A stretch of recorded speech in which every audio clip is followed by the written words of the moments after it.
Good afternoon, and especially good afternoon to all our viewers and listeners across all of TTT's platforms, and to the members of the media who have joined us here live today. Following today's cabinet meeting, the cabinet and the Prime Minister have asked the Minister of Finance to come to the postcab and to deal with a specific issue that is in the public domain. I would like to move straight away to the Minister of Finance.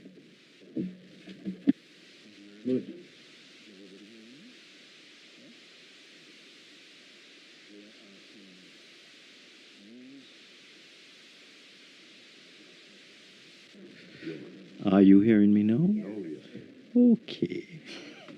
So, I have been asked, because the Ministry of Finance provides the funding for the New Tobago Airport Terminal project, I have been asked to come and respond to some allegations that are in the public domain made by the leader of the opposition.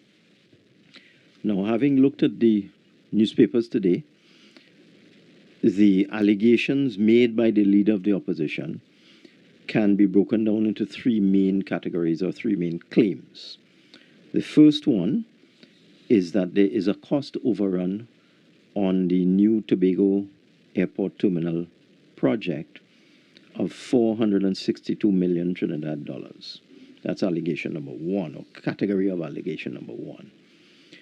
The second allegation is that there are multiple instances of failure to meet specifications and building codes on the terminal building's superstructure and foundation, requiring a criminal investigation.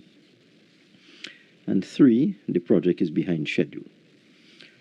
So since we in finance financed the project, and before I go on to describe what the project is very briefly, the employer in the contract is the National Infrastructure Development Company, NIDCO, and the contractor is China Railway Construction Caribbean Limited.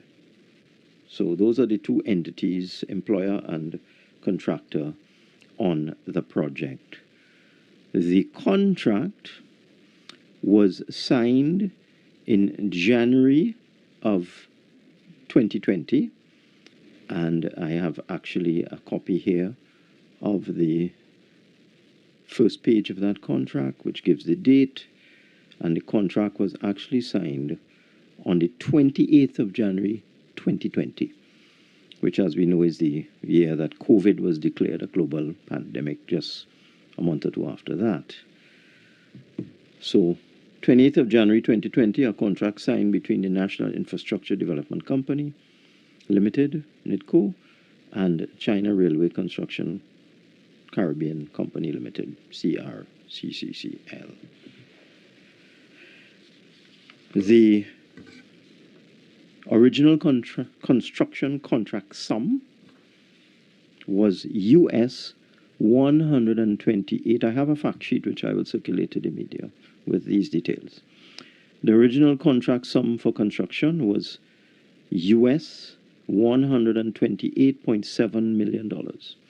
This sum of US $128.7 million is inclusive of provisional sums, which are sums where an estimate is made of what the cost is likely to be based on knowledge at the time of executing the contract, and contingencies, which is an amount for unforeseen events and for variations and so on. As of today, the original construction contract sum of US $128.7 million has been exceeded by US $2.5 million, or 2%. Now let me go back to the scope of the project. The project involves the following works: a new state-of-the-art terminal building capable of handling 3 million passengers per year, associated airside infrastructure, including a new and expanded apron and taxiway, aircraft parking and fencing, associated landside infrastructure, including new internal roads and car parking, and outfitting of the new terminal building, including acquisition of new specialized airport equipment. So I'm advised that the contract sum has been exceeded by US 2.5 million or 2% as a result of variations arising from enhancements to the ICT and ELV. ELV is low voltage components of the project, worldwide increases in the cost of airport and equipment and construction materials in the aftermath of the COVID-19 pandemic, and claims for delays arising from the COVID-19 pandemic, among other things. There is no cost overrun of 462 million, as has been falsely alleged by the leader of the opposition. I want to repeat, as of today, the original construction contract sum has been exceeded by 2.5 million US dollars or 2%. And the issues, I have just outlined them there, would be enhancements to ICT and so on, increases in the cost of equipment and materials around the world after COVID, and delays arising from COVID. The restrictions, the public health restrictions. The project is currently 91% complete.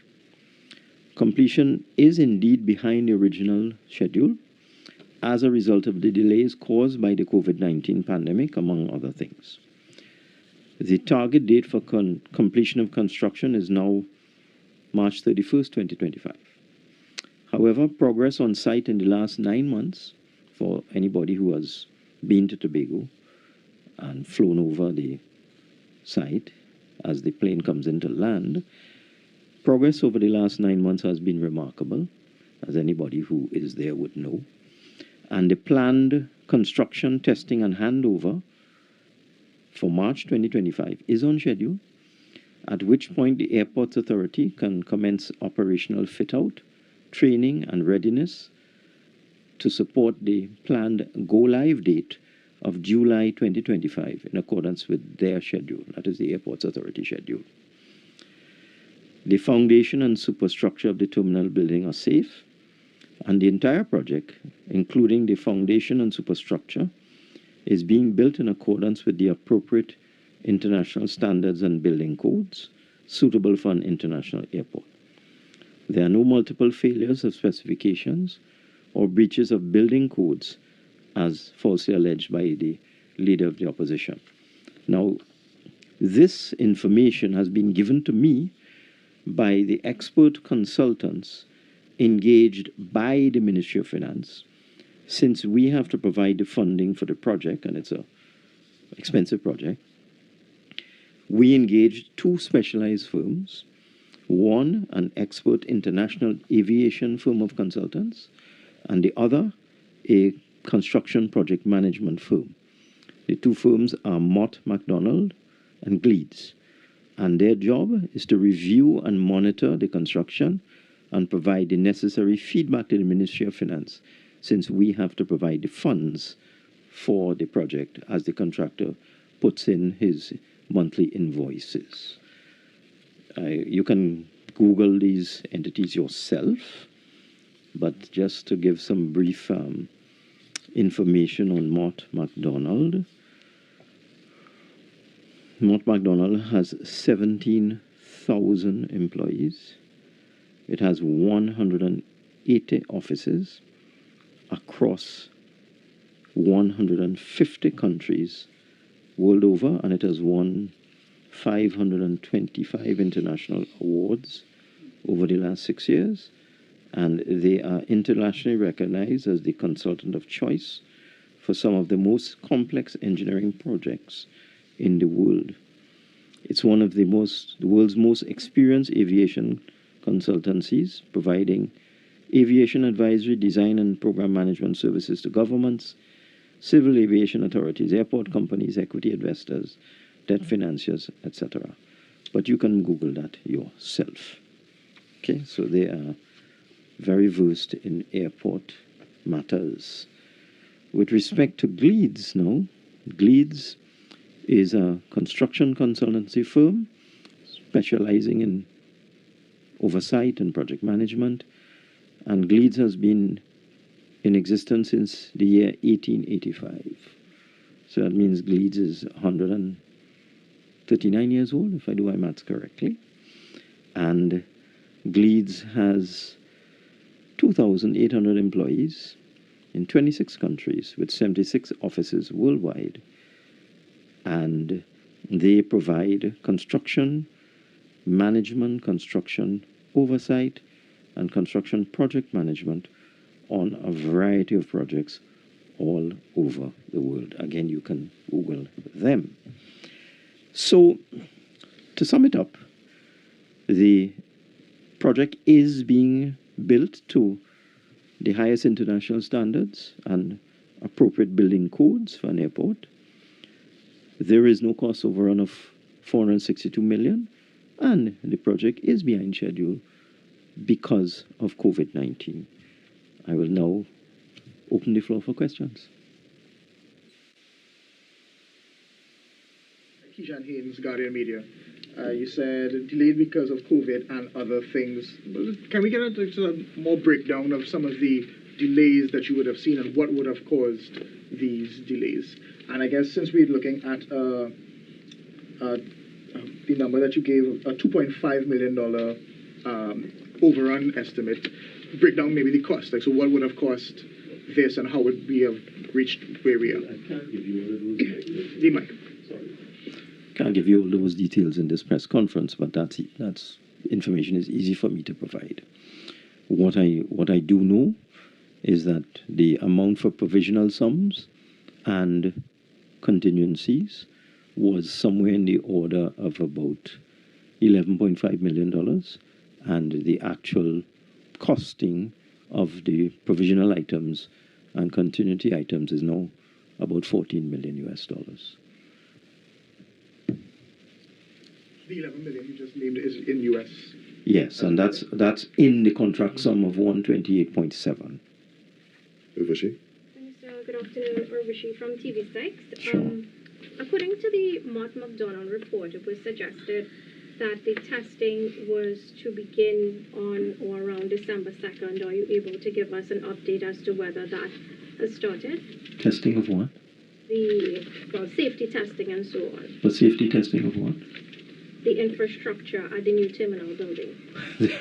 I am not aware of that. The testing I spoke of was the testing of the equipment and the operational elements in the airport. There would have been continuous testing on this project from day one. And I actually have found, Kijan, I have found a breakdown of the various things. So there would be claim for delay, and then the enhancement to, as I said, the ICT infrastructure, and basically it's a number of different things, you know, the road works on Crumston Road, additional equipment, things like that. It's a very straightforward breakdown. There's nothing earth-shattering inside of here, making up that $14 million. Was it? Sorry, go ahead. Just referring once again to the report, it was stated in the diagnosis that the Ministry of Finance... Urvashi, I do not know what you are reading from. So be more specific, please. According to the Mott McDonald Which report, Mott McDonald report? the one circulated, it states... The one circulated by the Leader of the Opposition? That's right. Just be specific, please. And given that the Ministry of Finance has not stated that this is an incorrect report, can we go along with assuming... I don't know what you have in your hands. And I don't know what the Leader of the Opposition is referring to either. I will go back to what I am saying, that the project is being built in accordance with the highest international standards. I got that from the international project management consultants that we have engaged from Gleeds today. I got that from them. I asked them. So this is what they told me. I will read what the consultants told me, if you don't mind. Just 1 minute.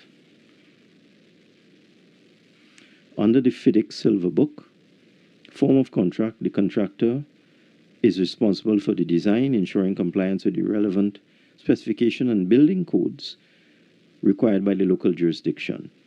These specifications and codes may be revised or updated over time with newer versions, often incorporating in improvements.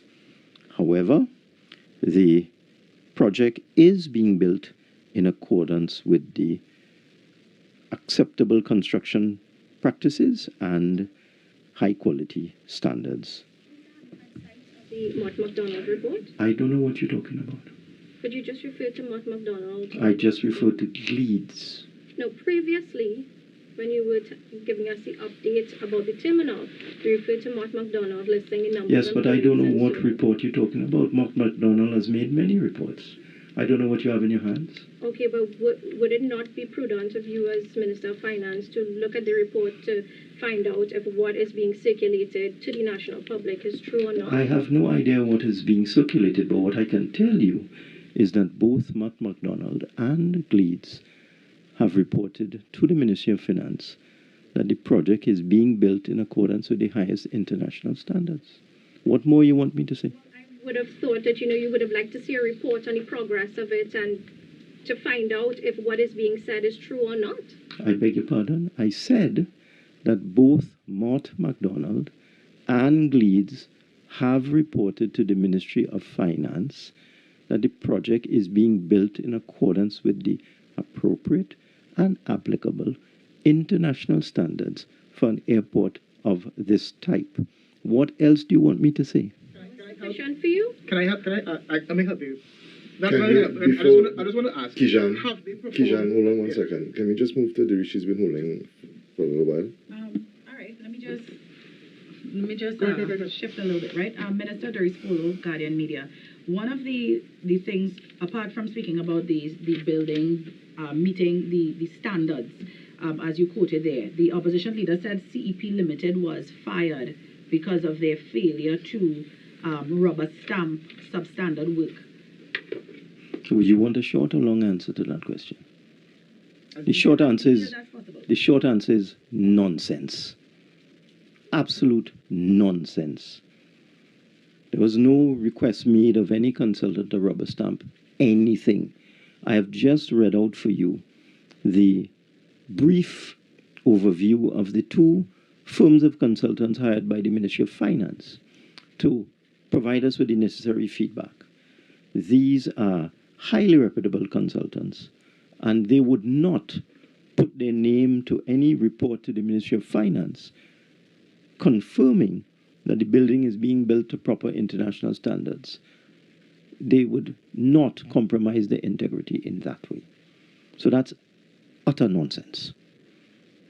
Rubber stamp what you said? Substandard work to speed up the process so it Absolute would have a soft opening. rubbish. In fact, one of the reasons for the delay in the project was that all of the consultants were being very careful, especially with the events that we're seeing around the world with climate change, in terms of the intensity of hurricanes and so on, being very, very careful to make sure that the design was done in accordance with the proper international standards. So that allegation is rubbish. Minister, it's my understanding that while they weren't fired, the contract came to an end and it just was not renewed. Is that what happened in your understanding? That's what happened. Okay. Can you say why the contract was not renewed? Were you unhappy with the work that CEP was doing? It was felt there was need to bring on new consultants. But why? Why not? But why? Well, you have to understand that no consultant in Trinidad and Tobago has done a project of this complexity before. It's the first time. But there's not a dolly house. So this is why we in finance felt it was important and necessary to bring on one of the top aviation consulting firms in the world and one of the top construction management firms in the world to advise us. No, I don't want to misconstrue what you're saying. So you're saying that you felt that it was above the scope of their ability and you've got somebody else. Is that? I don't want to put words. I'm trying to understand. I didn't say that. That's what. Please explain. So I'm trying to I understand. just said It's not a dolly. I just said that this project is complex, And there are no consultants in Trinidad and Tobago that have the experience of a project of this nature. So we just felt we should bring on the best in the world. Are you against that? No, but I'm saying, did they say that they weren't prepared? But or that, did you listen, feel you also have to understand, the Ministry of Finance did not hire CEP Limited. That firm was hired by NIDCO, not by us. And so whose decision was it to not renew the contract? Well, certainly it was not the Ministry of Finance. Okay. Did you have any say in it? Did you know about it? Did you have any thoughts when it was happening? I felt it was important to bring on these two international firms to advise the Ministry of Finance. Remember, we have to pay for this thing. And what I was trying to get out of the back and forth you had with Urvashi was... But Kijan, I think Urvashi was going to ask a question. No, I was going to ask, what reports do you have from, was it Mott and Gleeds? What reports do you have? I have many reports. Gleeds reports on a monthly basis. What is the latest report? So the one from Mrs. Pasabisas, I believe, was dated December 2023. I know it was... I can't remember. January something, because the last meeting quoted in the McDonald report was early January 2024. Okay, so... But there's not an actual date on that report. Correct. So we have one, let's give or take, within the last, about 11 months ago, this is the report that we are looking at. But so are you in sight of a report about 11 to 12 months ago from Gleeds and Ormont? I'm in sight of 11 reports since December 2023. Great. And so the one that we're looking at might be outdated, is what you're saying, and they have been it would appear so. If you're looking at a report that is almost a year old, I don't know what you're looking at, but it would appear so. Would you be willing to provide us a copy of one of your latest reports, since they come monthly? I'll have to seek advice on that. But what I can tell you is that they told me today that the project is on target to be completed in March of 2025. And the project is being built in accordance with the highest international airport construction standards. Do you want me to say that more than once again? In other words, in the most recent report to me, a summary of which I have in my hand, which I got this morning, December the 6th, I think. Today is the 5th, sorry. December 5th, 2024, which would be almost a year after whatever you are talking about, if whatever you are talking about is correct. Well, I'm not getting there. Whatever you are talking about is correct. Would have been prepared a year ago. I have in my possession a report from Gleeds, and I've just read it out to you. Do you want me to read it out again? Okay, so it's my understanding that Gleeds will give you cost estimates based on when you want it. So if we want it finished by March, it will cost this much. If we want it finished by tomorrow, it will cost this much. What is your understanding of the cost now if they are to keep that schedule for March that you want?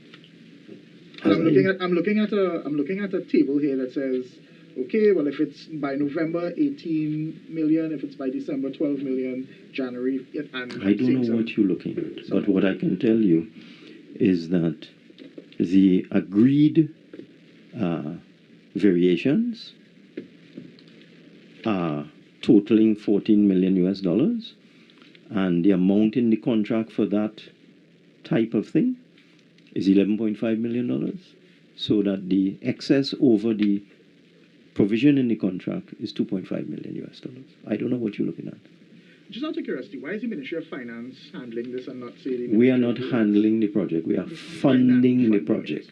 The employer, as I indicated at the beginning, is the National Infrastructure Development Company, and the contractor is China Railway. We simply finance it. But because it is such a large sum of money, we thought it prudent to make sure that we had our own oversight, to make sure that when documents are presented to us for payment, because what happens is a request for payment is sent to us, and we just hired our own people to make sure that everything was in order.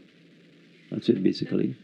Minister, if I wasn't blocked, I can't speak for the other reporters, but if I wasn't blocked, I could have probably sent the report to you so we could have verified it. But you did speak to some claims by the contractor. Mm. Are you able, well, in this report, which is probably dated, you probably have had sight of Probably it months dated? ago. Yeah, you probably Probably. would have- What's the are you date? able to What's the date of verify that? the latest? What's the date of that? There's no date on it, as we previously said. So you're saying there's no date on that report you read it? The McDonald does not have Doesn't a It does date, not have a date. and the Glebe, But, if we could have verified with I just wanted to make sure that. established how Hold old it on. is. Wait a second. So you're telling me you have a report from Mott MacDonald which has no date, and someone else is saying there's a report from Gleeds that has a date? Yes. And what date is that? 22nd of November 2024. 22nd of November 2024. 2024. Okay. You did speak to claims made by a contractor in this probably dated report. It says Probably dated. $7.3 million US. Are you able to give us an update on that claim? Has it been before an arbitration board? Has it been settled? And at what cost, if possible? Okay, let me clear up. I'll attempt to clear up what I just said about 3 times. In the contract sum of US $128.7 million, there are provisional sums and there are contingency amounts. Now, a provisional sum identifies the nature of the work involved and puts an estimated amount next to it. It's not the actual amount, because quite often the provisional items have to be procured from a subcontractor or another supplier. So the main contractor would be required to go and outsource the provision of these goods and services.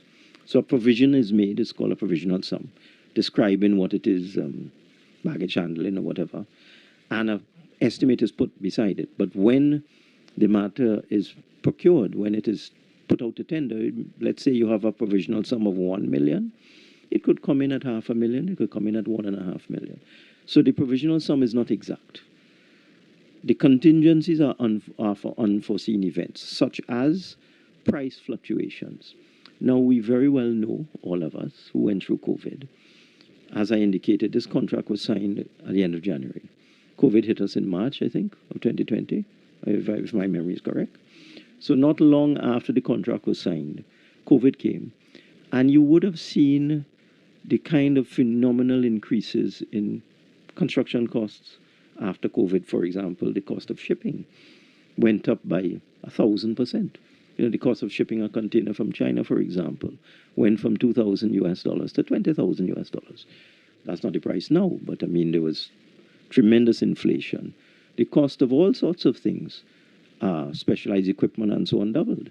So that in any contract of this nature, this is a FIDIC contract, there will be a clause that allows the contractor to claim for price increases, let's use that word.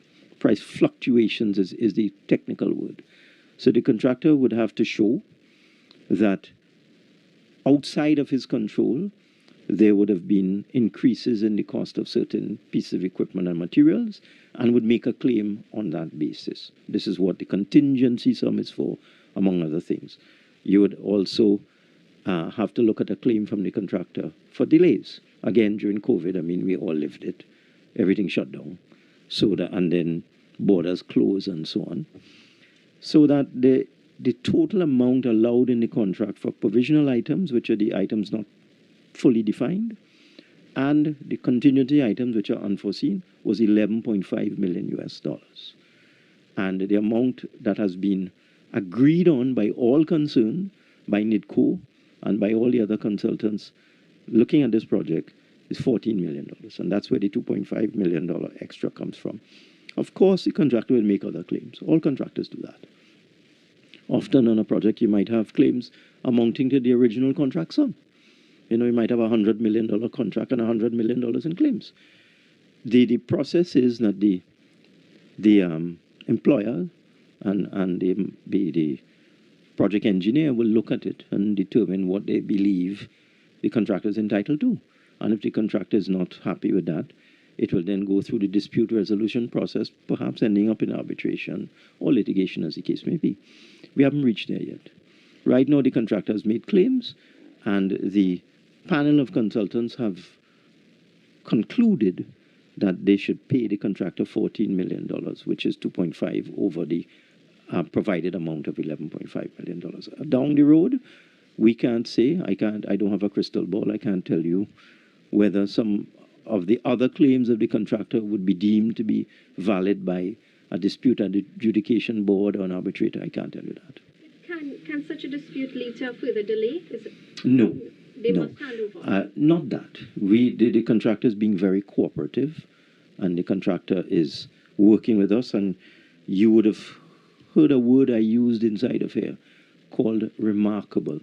If anybody who's been visiting Tobago over the last year or so, and you looked at what the airport looked like, the project looked like in January and yesterday, the progress over the last 9 months has been absolutely remarkable.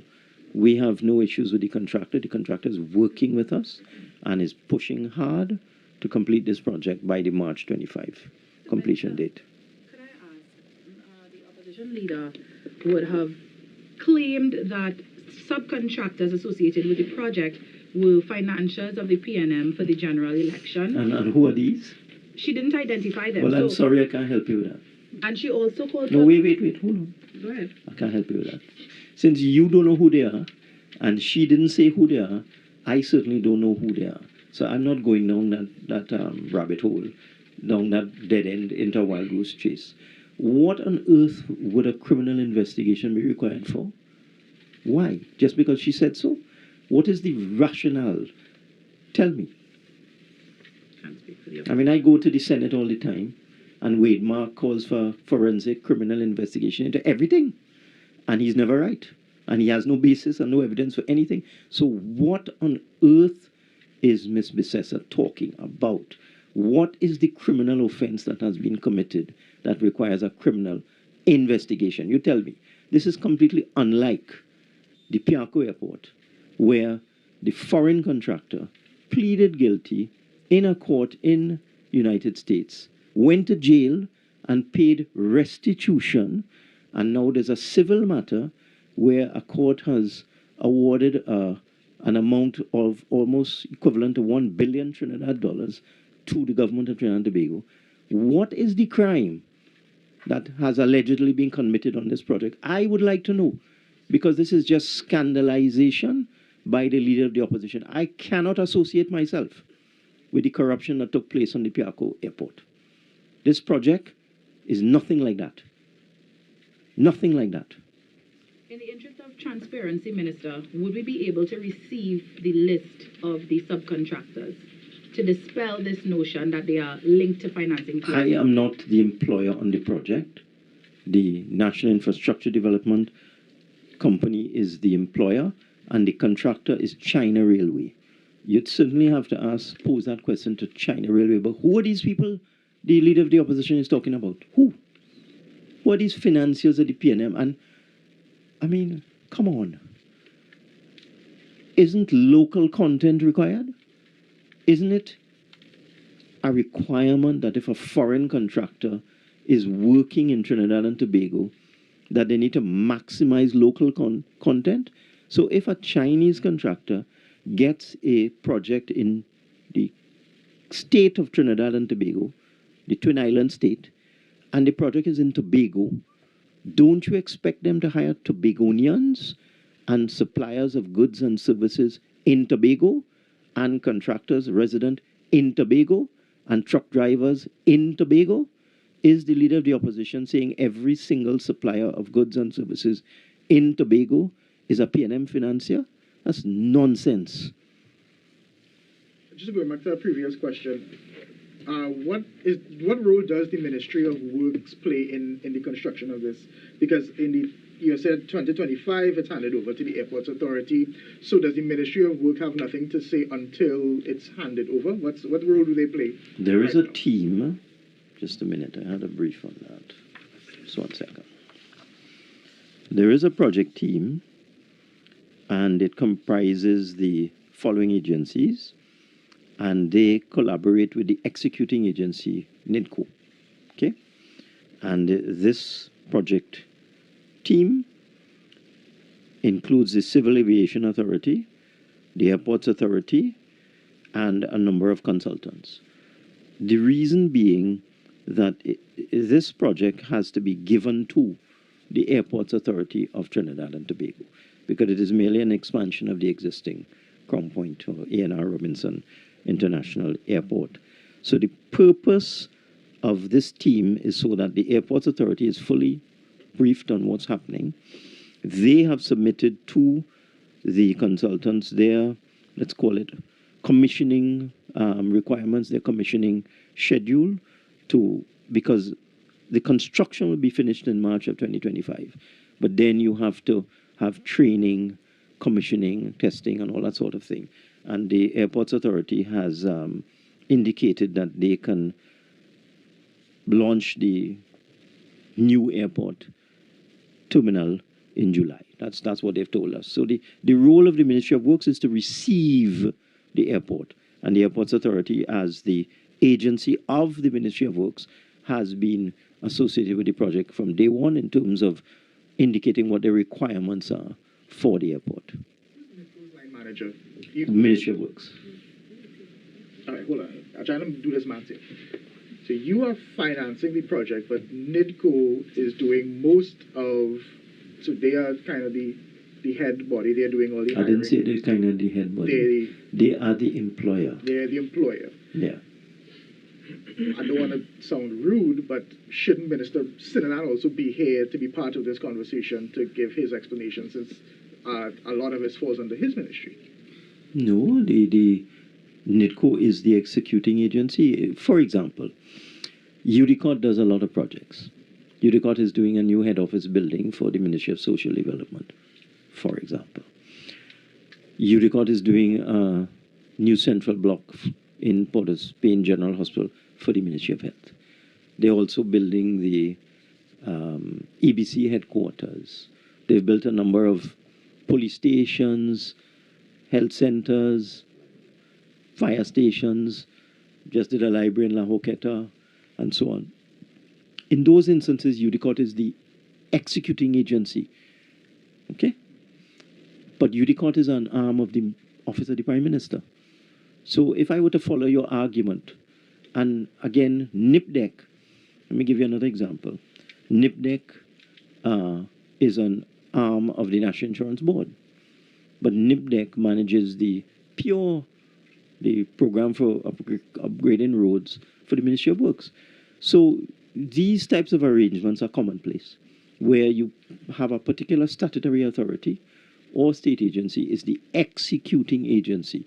Just because they report to a particular line ministry for their operational matters, they would not report to that ministry for construction projects. Again, UDCOT does community centers.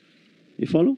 So there's no requirement for the Ministry of Works to be the funding agency in this particular case. What I'm just explaining, I've shown you. If your argument was correct, then the Office of the Prime Minister should be involved in every single police station, every single fire station, every community center. No. Even though UDCOT reports to the Office of the Prime Minister, for those projects, they have different employers. Okay? Minister Imbert, Adarabla from the Express. You mentioned that the Ministry of Finance hired 2 external consultants, Gleeds and Mott McDonald. What was the motivating factor to hire these firms, and how much are they being paid? Okay. Well, I've given you some of the motivating factor, but COVID did have an impact on the project in terms of delays and in terms of cost. And therefore, since we have to find the money for this project, we felt it was necessary to get expert international advice, basically. In terms of what they're being paid, we are very fortunate that CAF, the Andean Development Bank, makes available to the Ministry of Finance every year a certain amount of grant funding for technical assistance. And Mott MacDonald was engaged through a non-reimbursable technical cooperation agreement with CAF, with the CAF Development Bank in 2023. And CAF provided us with a grant of US $100,000 to do their initial work, examination of the project and how it was progressing and so on. And then we had a second non-reimbursable technical cooperation agreement through CAF. Again, they paid Mott MacDonald an additional $100,000 US. So far, based on the information that I have, Mott has been paid $200,000 US.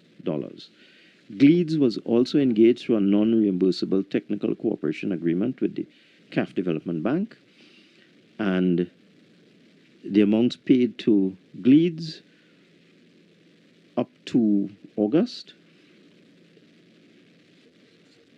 $140,000 US, a further $140,000 US in September, and $140,000 US in October, totaling an amount to date of US $421,000. That's it.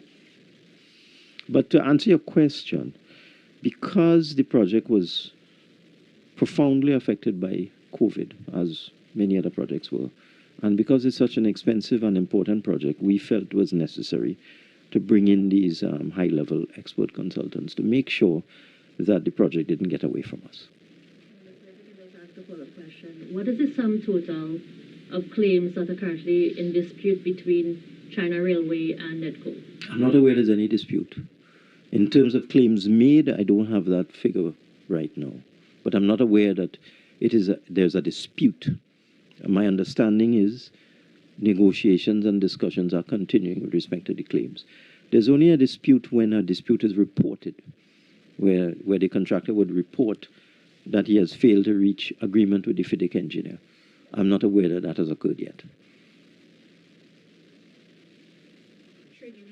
Intending, Minister, to protest on Saturday. You are moving to another problem.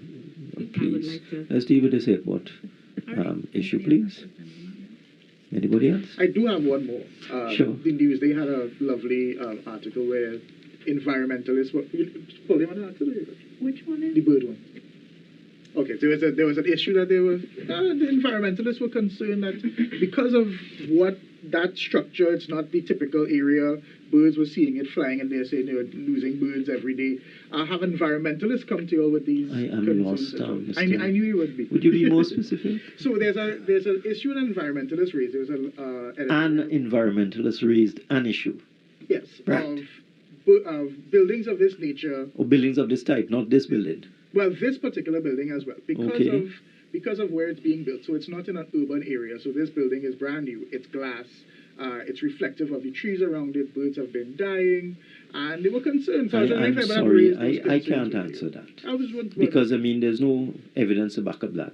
But what I would tell you, though, when I went to Paris recently to sign that agreement with the Global Forum to get us off the EU blacklist and so on, I used Terminal 5 at Heathrow as a transit point. It's about 3 times the size of the Tobago airport, and it's all made of glass. So are there no birds in London? I see. I'm sorry, I can't respond. I cannot respond to that. If you look all over the world, I remember going to Singapore airport way back when. I was on my way to Australia for a Commonwealth Parliamentary Conference. This has to be 1995. And I remember going to Singapore airport, which is a huge airport, and it was all made of glass. So that, I mean, around the world, it's quite standard to make airport terminal buildings of glass. Okay, so I can't respond to that at all. I have a question here. Why did the government not use a foreign consultant from JUMP in terms of... Because we spoke about CEP earlier and saying that they may not have been ready. 2 things. I didn't say that. Right. I do remember you saying that, but for no, I did not say they were not ready. Do not put words into my mouth. You said it was not a dolly house. I said that there are no consultants in Trinidad and Tobago at this time that have the experience of dealing with a project of this nature. I did not say they were not ready. But the question is, did you find that out after, or why not? No, hold on. The employer is the National Infrastructure Development Company. And in keeping with the requirement for local content, NIDCO chose to try and employ as many local firms as possible. And CP did its work. They had a contract for a particular period of time, for a particular sum of money, and they did the work. So I'm not sure where you're going with this. Would you prefer, you said, should we have hired international consultants from the get-go? That would defeat the whole purpose of local content. And as I said, CP did its work. Their contract came to an end, it expired. Minister, are you pleased with NIDCO's performance on this project? Well, it's a complicated project, and I am happy that we are looking towards a completion in March. And as I said, there's been remarkable progress over the last 9 months. Yes or no? Well, I just answered you. You said well. There has been remarkable progress over the last 9 months. The word remarkable means something good, I think. Okay? Do you think we'll give that airport of that size the use that it requires? Do we have the airlines coming in? I know we're building it with the hope that the airlines will come in, but are we getting that sort of engagement and excitement now that we're moving forward building it? Well, the answer is yes, obviously, to the last part of your question. But I mean, come on. Tobago has needed a proper international airport since I have been elected in 1991.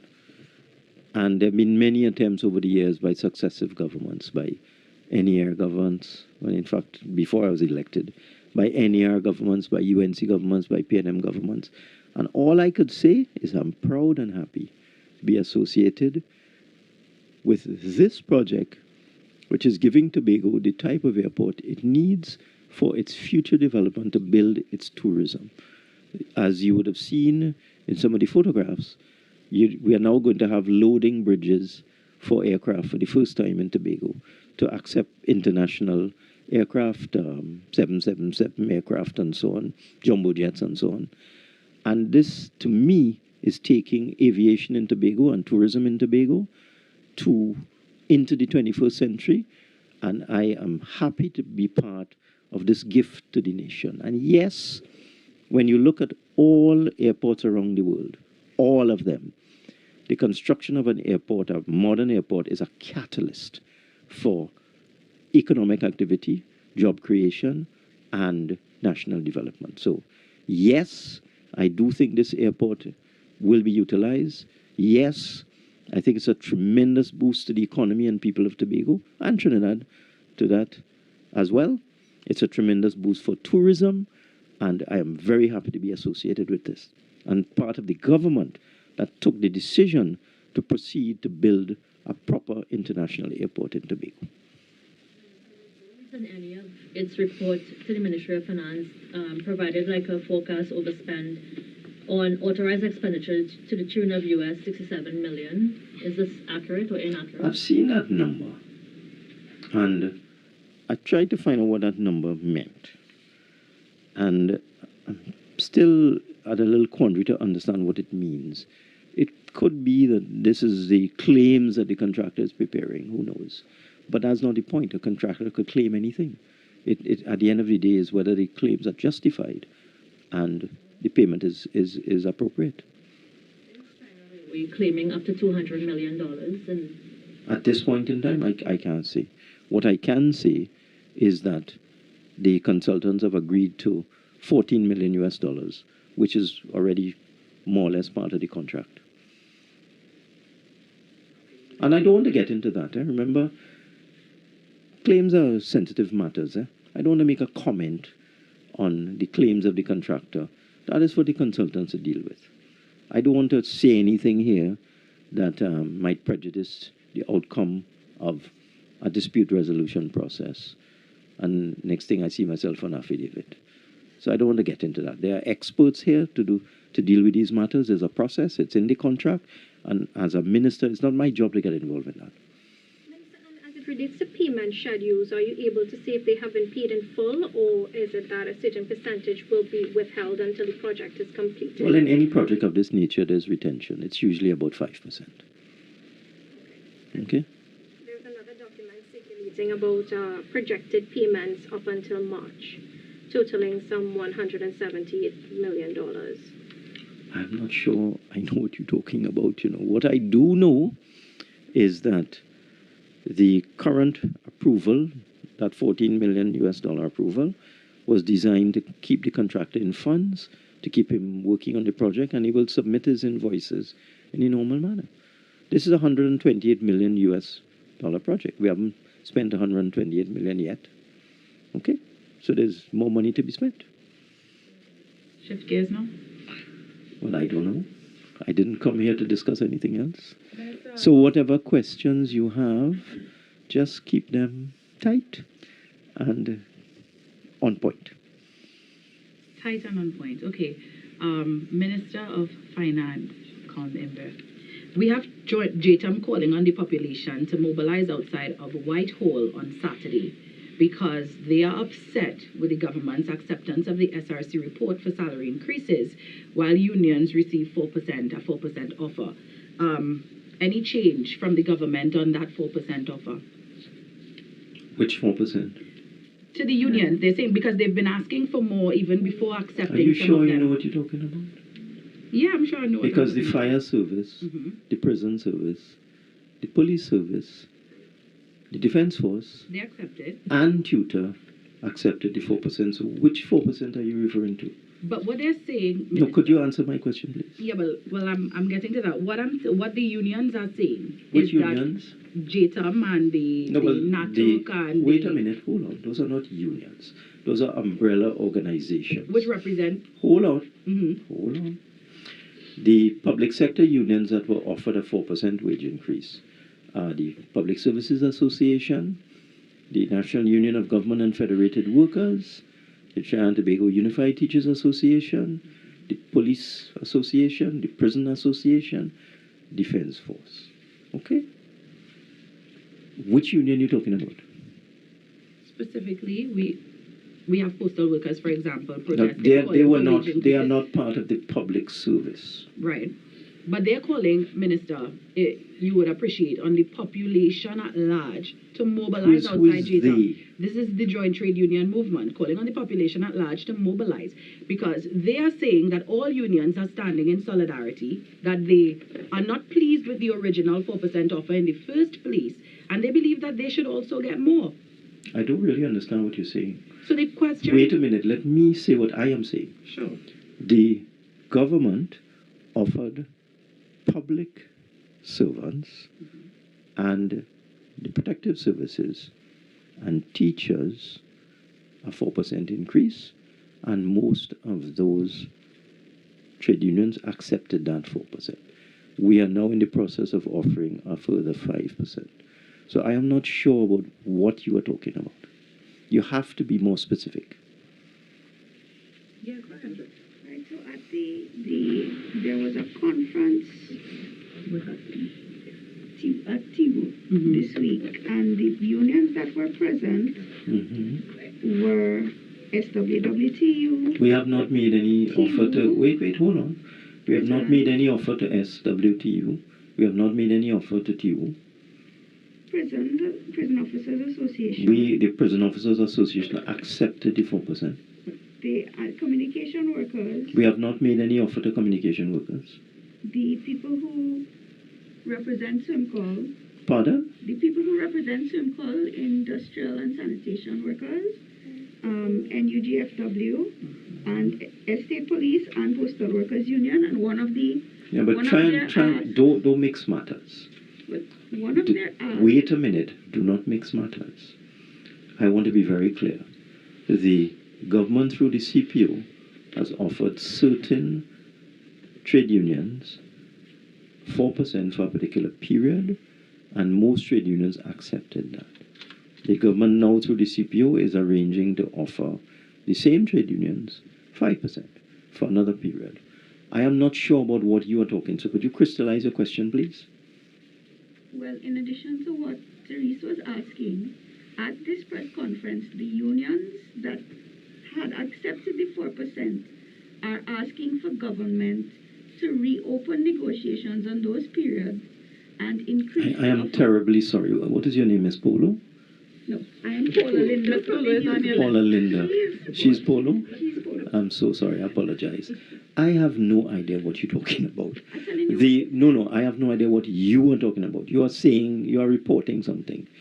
I am telling you that an offer was made to certain trade unions and they accepted it and they signed the collective agreement.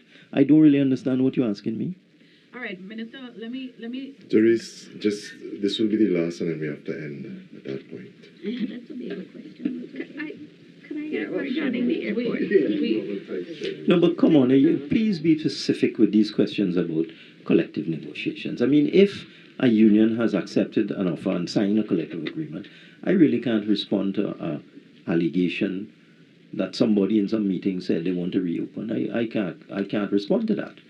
Do you have any thoughts on the protest itself? I have no idea which protest are you referring They're to? upset because the government's Mr. proposed Haynes, accepting I the have SRC no idea what you're talking about. The- Be specific. Right. So the unions are upset because government plans to accept the SRC report, and that's why they're protesting. Do you have any, especially while negotiations are still ongoing? What are your thoughts on I believe the Honourable Prime Minister came to a press conference some time ago and outlined the government's position on that matter, and I have nothing to add. Minister, from a personal perspective, though, how do you feel to Vashi, be... I had asked, we do have, Yeah, and it is but my I didn't apologies, get I did. any. Well, you have also asked quite a lot of questions No, I during didn't. I was the shut press down most of the conference. time. I don't think you were. But we Minister, do what have, is we it do shut have down? a tight schedule. Who shut you down? $5,000 Who? increase Wait. Working class is Hold struggling. on, Hold on, Mr. Increase. Wari. Who shut you down? Who? Well, of course, you, Minister. I shut you down? Yes, I several see. times. I'm sorry, I can't accept that. Minister, you're taking home a $5,000 increase while most of the working class claim to be struggling. Parents like myself ducking lessons, teacher, are you struggling to go to the grocery to put food on the table? From a personal perspective, how does it feel? And people are clamoring on your door as finance minister. I believe, and this is how I just answered Tijan, the Prime Minister had a press conference last week and dealt with that matter. I have nothing to add. And that's where we end. the meeting before it? Anything on the floor? Ladies and gentlemen, we are How many? ending now. There's Thank multiple you, questions coming here. Minister. That's one on foreign exchange. The chambers on the foreign exchange. Hold on. Yes, I do plan to offer myself a Digger Northeast, so that will stop your newspaper friends from making mischief. And I have already met with the banks, and I do intend to meet with the chambers during this month. Yeah. Thank you very much, everyone. We thank you for joining us on air and online. We thank the members of the media for joining us in person. Thank you.